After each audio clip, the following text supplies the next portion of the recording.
Hey guys, welcome to the channel. Welcome back if you're a subscriber. My name's Neil, and it's time for another episode of Would I Lie to You? This is another recommended episode by one of you in the comments.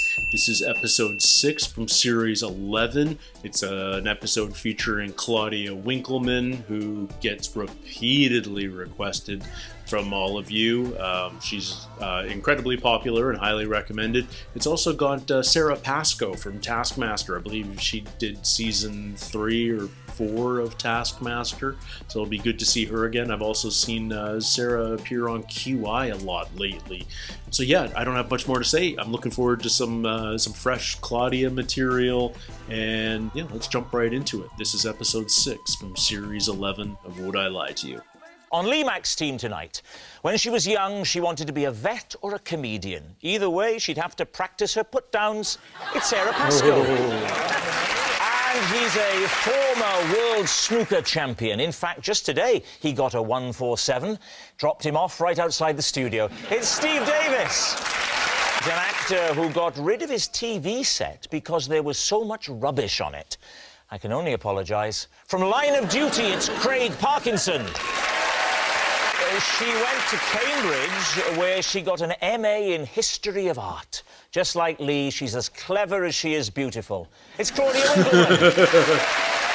I once booked a holiday to Costa Rica because I thought it was in Spain. I only realised my mistake when I sat down on the plane. Ouch. Where is Costa Rica? It's in Central America, they call it. Sorry? Central America, Yeah. When you sit down on a plane, it has a chair in front of you, unless you're the pilot, and it has like a little square on it with the map, and it says how long the flight is going to be. And this flight said 14 and a half hours, which I thought was a long time to get to Spain.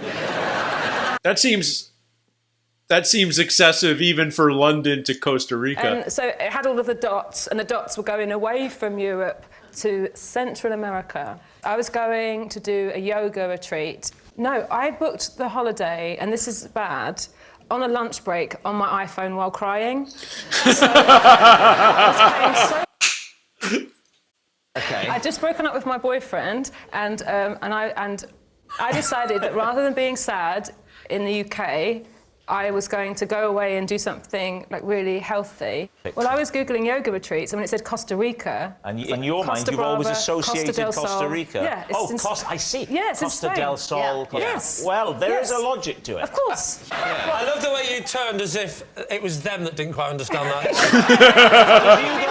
Rob, I'm going to break the news gently. You're the only one in the room that hadn't actually thought. I hadn't. Costa Rica, because it's not in Spain, there's lots of different insects and scorpions that we don't have in Europe. What insects do you remember?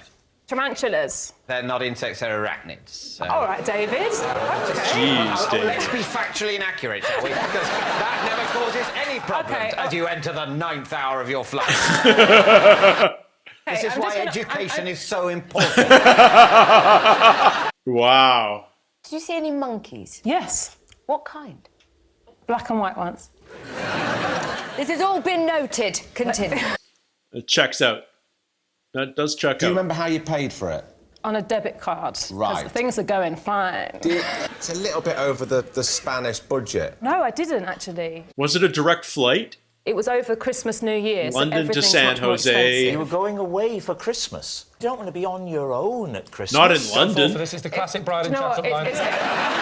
What do you think? Is she telling the truth? Yes. I've got a few problems with this. I think you can get there faster than 14.5 hours. Yeah, I'm with you, And Claudia. there are howler monkeys everywhere. That's why I asked the monkey question. Oh, what colour's a howler monkey? Sort of, I'm going to say russet. You used to be russet, didn't you, Steve? Certain areas, still a bit. It's a lie. It's a lie. It was true. Wow. Should have asked if it was a direct flight. But I don't think they show the flight path ahead of time, do they? The good news is a third of their team is an idiot.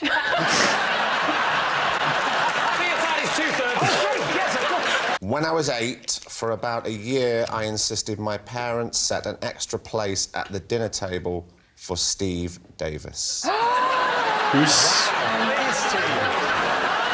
No. How old are you? How old do you think I am? It's not about that. It was in the 80s. Steve Davis at that time, for me, was my hero. But still is, surely. I met him in a shopping arcade in Warrington. Have you ever been in a shopping arcade in Warrington, Steve? I don't remember, because the 80s were a long time ago. How old are you?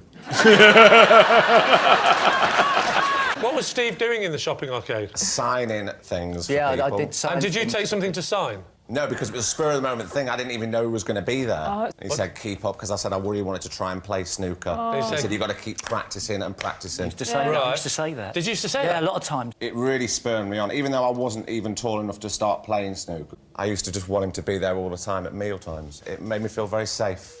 What? Don't be like that. That's a nice thing. Born in 78, I'm going to have him down as a 39-year-old man. Yeah, we'll take that. It's fine. I'm worried it's true. Because he Why is will that freak you worrying? out a bit. Yeah. Really? Yeah. Why? Because he's a bit weird. Well, I mean, nobody likes stalkers, do they? You actually, if you think about it, you were in his house and Yeah, you were it's stalking you. him. You.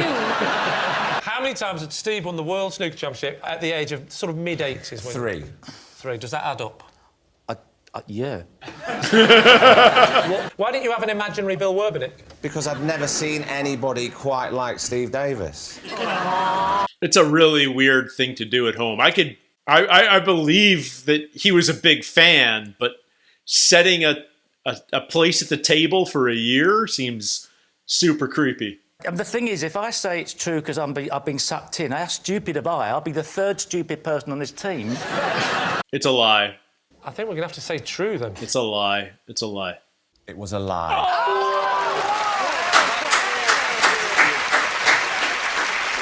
Are you not interested in Steve Davis at all? No.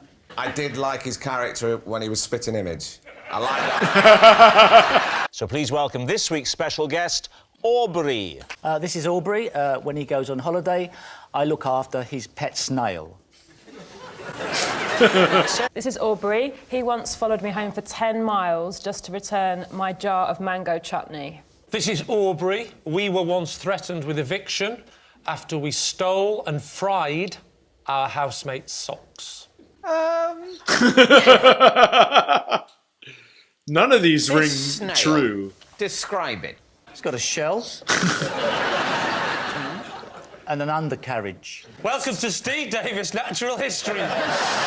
Totally regular snail. The sort of thing one might find, you know, dozens of just in the garden. He keeps one of in a tank. Does the snail have a name? This one's called Judd. He's had others. The last one was Ronnie. Ronnie before Judd. Before Judd. And Alex. Alex? Now, are you I picking up don't. this... What's Alex, Ronnie, Judd? Does Aubrey have other pets? He used to keep snakes. He used to work in the snooker club I played in. Yeah. And we got to be friends over a period of time. And when he goes away, do you go to his house to feed the snail? No, the snail comes to me. Would you worry if he appeared a bit sluggish? At last, the art form has reached its peak. Tell us the story about the chutney following. I was in a supermarket and I did all my shopping, and then when I packed it up... You packed up all the shopping apart from a jar of chutney. Yeah. Mango, did you say? Mango. Delish. Continue. So nice. Yeah. Really nice on a Jamaican patty. I drove away. I didn't know I'd forgotten anything. A car was flashing me, and I thought I'd done something wrong. And it was this man called Aubrey, and he came out of his car and had my chutney. Is this quite a special supermarket? It's called Lidl, and it is worth the drive, my friend. I was at a writer's retreat in the... Costa Rica. Costa Rica. He comes alongside, Yep. and you see him holding the chutney. Yep. What do you do? And he says, "You left this at the supermarket. Creepy. I've been following you." He tweeted me that night. Saying what? How's your dinner with your chutney?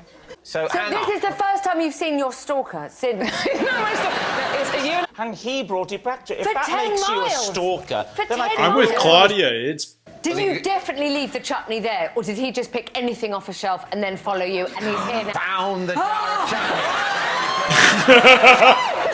Yes, he stopped me for chucking him up.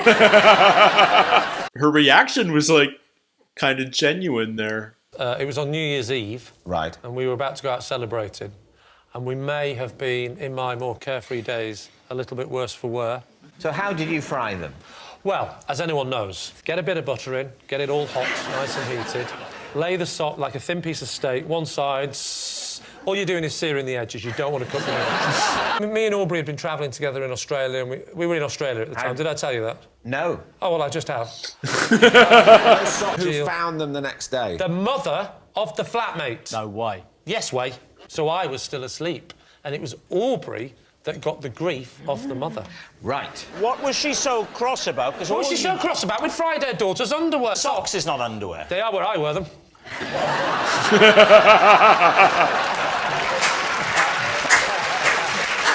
This might actually be a real story. She absolutely went crazy. She said, I'm going to report you to the owner of the house, she said, and I'm going to have you evicted. Were you evicted? Did you have to leave We it? weren't evicted, we were threatened with eviction. Aubrey was very much seen as the leader of the two of us. He can hold himself. Boy, can he hold himself.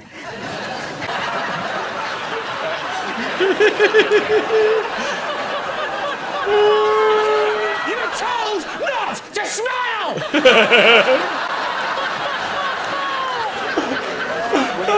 So, Yeah. This is a I problem. think it's Lee. It is. what's the problem? Well, the problem is Lee would fry some socks, but it's clearly not Lee.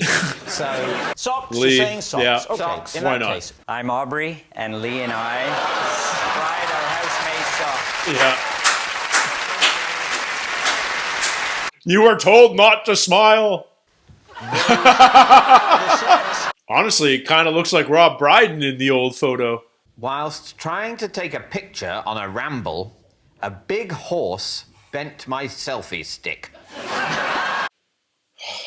This guy doesn't ramble. No, we weren't trying to get the horse in the picture. Oh, the horse wasn't part of the picture? No, we'd asked the horse to take the picture.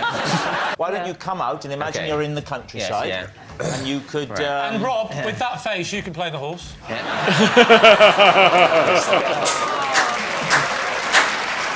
It's not just the face that resembles...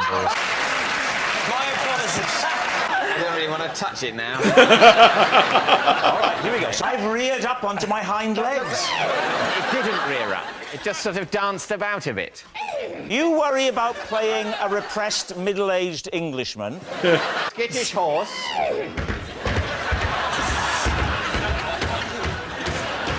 Canter off.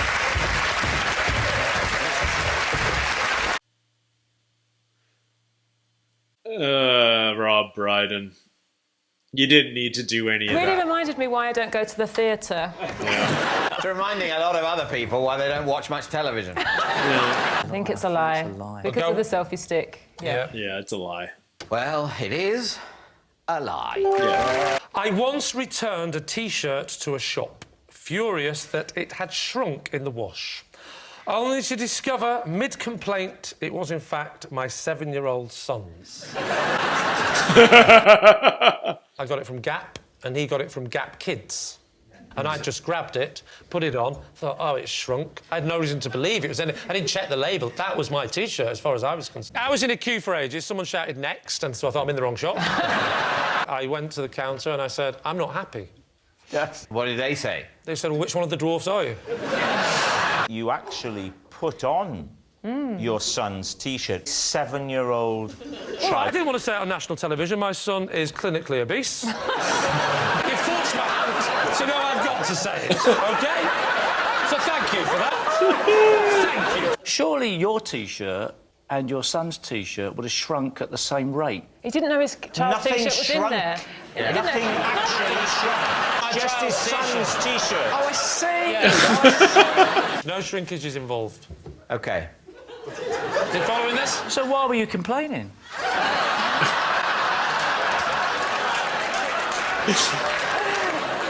Please tell me he's putting this on. She looks at it and assumes that it is my child's T-shirt that has shrunk. And she said, are you sure it's shrunk? To which I said, yes, because I couldn't put it on. Well, yes, but could your child put it on? I said, I'm not giving it to my son just because it's shrunk. She gave me another T-shirt, exactly the same size. This is hilarious! I said, why? She goes, I don't even work here.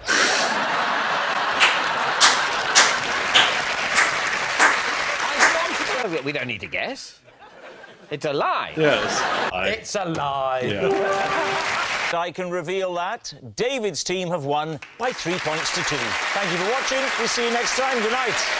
Really fun episode, but no Claudia Winkleman. What the heck? I mean, she was there, obviously, and she's laughing along and asking some good questions. I was deceived by Costa Rica, too, because 14 and a half hours from London to San Jose, which is the capital of Costa Rica, seems excessive, but it also seems unlikely that that's a direct flight. Now, granted, I don't live in London, and I don't know how many places you can fly direct to London, but I would have felt like maybe you're going through Miami or, you know, an American hub on your way down. But who knows? I also don't think when you see the map on a flight that it shows your destination. It just shows where you are now. But maybe they do it a little differently with BA or Ryanair or whoever she happened to be flying with. In any case, as always, really fun episode, totally entertaining, and thank you guys for joining me. Until next time, take care, stay healthy, and we'll see you soon. Cheers.